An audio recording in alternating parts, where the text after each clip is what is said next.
Students, let us today study a very important question from the chapter red trap, and that is that we may be asked to draw a character sketch of the red trap seller or the peddler. And in order to answer this question, we should touch upon the following points. We can start in what way that the character sketch of the peddler or the red trap seller may be attempted or drawn using the following points. And the very first point that you have to mention is a poor fellow. Then you should write about that he was a philosopher also. That a third point maybe he was crafty and cunning. Fourth point maybe emotional person that he was, and the last point maybe he was very good at heart. So using the following points we can write a very good character sketch of the peddler, and then when we use these points as headings, then we can go for their description as well.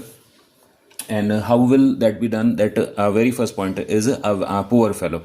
When we start reading the chapter, then we get to know that the red trap seller or the peddler was so poor that he didn't have proper clothes to wear. He used to be hungry always. His physical structure was very lean and thin. Hunger gleamed in his eyes, and his cheeks were sunken. So that all shows that he was a poor fellow. And in terms of family also, if we call or if we want to talk about family and friends, in those terms also he was a very poor fellow. He didn't have any friends. He didn't have anyone to call a family.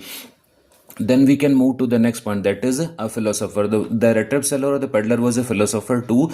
He had a special kind of theory about the world, that the world around him was nothing but a big red trap, and the people who were living in the world were running after some or other bait, just like the rats do in a red trap. Third point, we can see that he was very crafty and cunning. His behavior with the crofter, how easily or how cunningly he got to know the location of the money in the crofter's house, how he tried to manipulate the iron master. These all shows that he was very crafty and cunning, and the way he left the local highway and chose a way through the forest also shows that he was very crafty and cunning. Then we can move that he was also an emotional person. That when Edla behaved very nicely with him, then we see that his emotions were present on his face, and we find him emotional. And the last point, that he was good at heart. He was not essentially bad. When Edla behaved with him very nicely, then he decided to become a good person. Then he decided to turn himself into a better person, and that shows that he was not bad at heart. He was very good at heart, and so he decided to change himself. And so using all these points, we can prepare a very good question that may be asked for 3 marks. Thank you.